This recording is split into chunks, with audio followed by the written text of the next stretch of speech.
Good morning, Belen. I'm Lucas Consuegra. And I'm Ricardo Blanco. Welcome to this edition of WBLN for Wednesday, April 9th, 2019.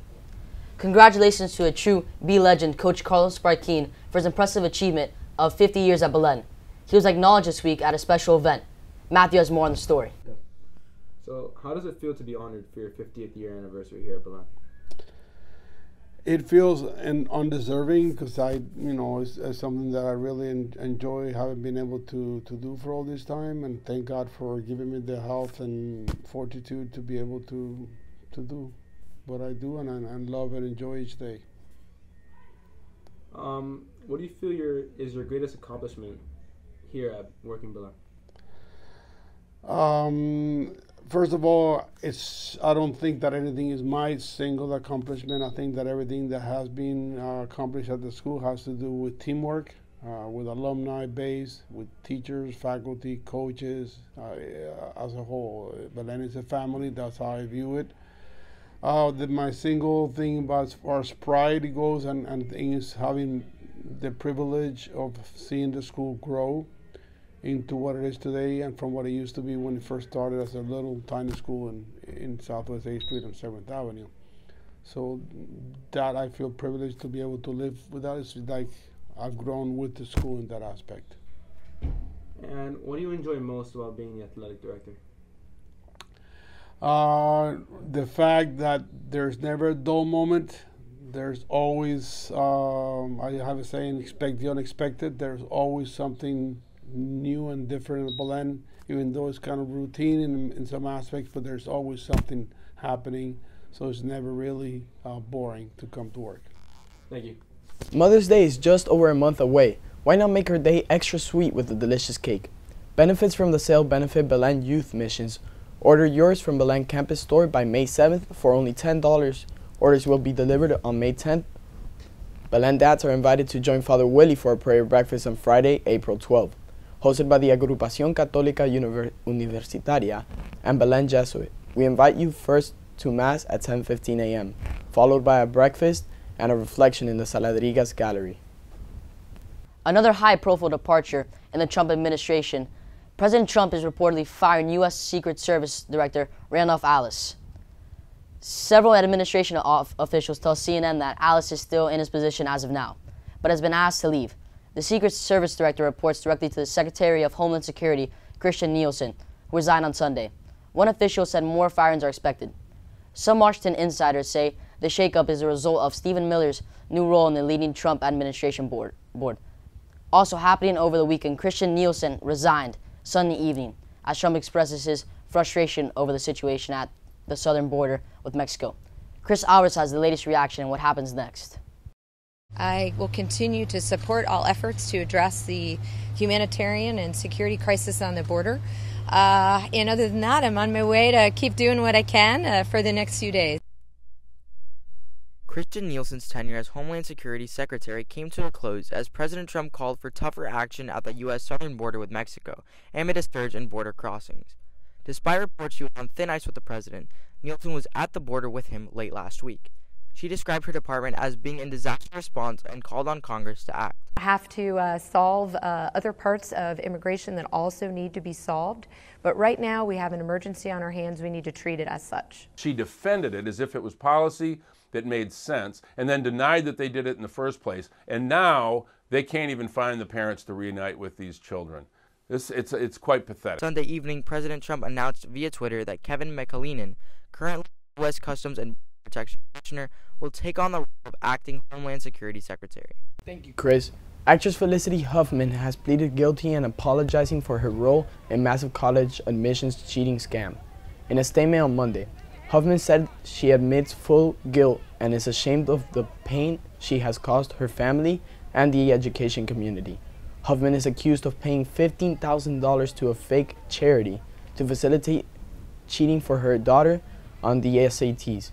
She also discussed the scheme in recorded phone calls. Huffman says her daughter did not know about her actions. We turn to Robbie Espen, who brings us the latest on the American tourist who has been kidnapped in Uganda. Uganda says the security forces rescued kidnapped American tourist Kimberly Endicott with intelligence support from the U.S. military. She and her tour guide were taken hostage at gunpoint April 2nd while on a game drive at Queen Elizabeth National Park. A Ugandan government spokesperson says they were found unharmed in the Democratic Republic of Congo. Hey guys, it's time for your daily scoop. Registration for our 2019 summer camp program is now open. To register, visit belensummercamp.campbrainregistration.com. If you have any questions, please call 786-621-4610. This past weekend, the speech and debate team competed at the Nova State tournament. 10 first-year debate students attended the tournament, which featured 40 schools from all over the state. The team was led by 8th grader Justin Marimone, who was a semifinalist in congressional debate. The public forum team of freshmen Alfredo Huerte and Andres Ramos were double octo finalists. Alfredo was awarded 12th best speaker out of 152 speakers in the public forum. The Belen robotics team competed at the Create U.S. Open Robotics Championship in Council Bluffs, Iowa. After a long day of qualifiers, our boys finished with a record of 4-4. Create Foundation U.S. Open Robotics Championship has grown into one of the largest robotics tournaments in the world. Regular season tournaments from around the world were qualifiers for this signature event, and our students punched their ticket to this event by winning a tournament held at Westminster High School. The VRC high school portion of the tournament was divided into 4 divisions. Each division was approximately 60 to 65 teams from all over the country and the world. Each team had 10 qualifying matches held on Friday and Saturday. Our team was ranked 20th in the blue division with a record of 6-4 in the qualifiers. We qualified for the playoffs, won our first playoff match but lost in the round of 16. This weekend, the Belen Jesuit Key Club participated in the 81st District Educational Conference. Congratulations to Rodrigo Nieto receiving Outstanding Lieutenant Governor. The Chess Club will be meeting today from 3 to 4:45 in room F203.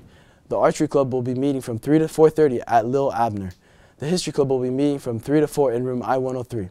The Fence Club will be meeting from 3:15 to 4:30. Mu Alpha Theta will be meeting from 3:15 to 4. Estovir will be meeting from 6 to 7. The Astronomy Club will be meeting from 7:30 to 9. Now stay with us as we bring you weather and sports after these messages.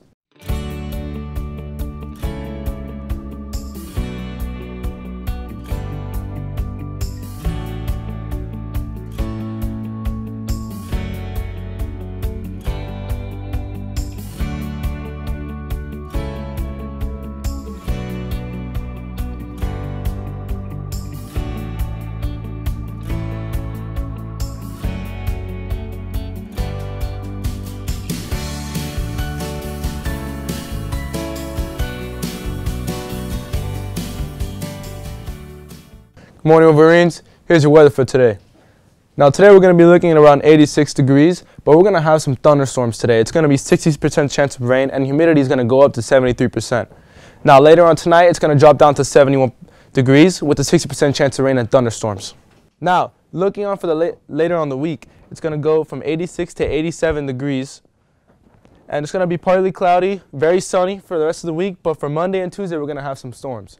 Now, we move on to sports with Andres Fernando. Thank you, Matthew. Here are your sports for the day. The varsity baseball team hit the field yesterday at Mark Light Stadium on the University of Miami campus to take on Florida Christian.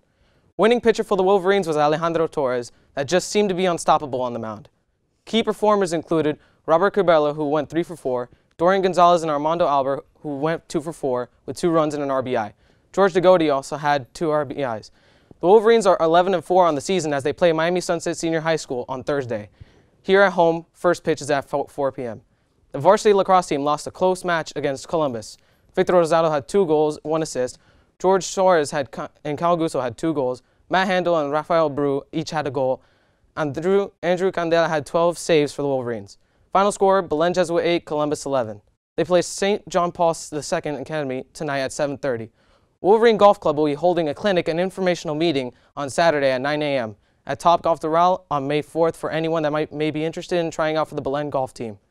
This invitation is open to all incoming and current students, 6th through 11th grade, that have an interest in being a part of the 2019-2020 Belen golf team and are not currently on the team. RSVP is mandatory. Deadline to RSVP is April 30th at 5 p.m. Please click here to RSVP, belenjesuit.golfgenius.com/register. If you have any questions, please email Coach Carlos Rodriguez at crodriguez@thefirsttmiami.org. Sweet redemption for the University of Virginia. The Cavaliers won their first ever NCAA men's basketball championship, beating Texas Tech 85-77 in overtime Monday night. The victory comes 1 year after the Cavs infamously became the first top-seeded men's team to lose to a 16th-seeded team led by head coach Tony Bennett. This was Virginia's third trip to the Final Four, and despite the loss, this was a special season for the Texas Tech Red Raiders. Before this year, they had never risen above the Elite Eight. This was also a unique championship, becoming the first Final Four in more than 3 decades that didn't feature Duke, Kansas, Kentucky, Louisville, North Carolina, or UCLA. Tonight, the Heat take on the Philadelphia 76ers here in Miami, with a ceremony beginning at 7 p.m. to honor Dwayne Wade's last home game at the American Airlines Arena, before retiring after playing 16 years in the league. The Cuban Baseball Federation is criticizing the Trump administration after they canceled a deal that would have allowed their players to compete in the U.S. Under the agreement, Cuban citizens could have played in Major League Baseball without being forced to defect from the communist-ran country. The Cuban government would then claim a fee from the teams that had drafted those players. The deal was part of an Obama-era regulation aimed at opening up Cuba. That's all for sports. Now on back to the Thank you, Andres. That's all your news for today. Follow us on YouTube, Twitter, and Facebook. From everyone here, have a wonderful day.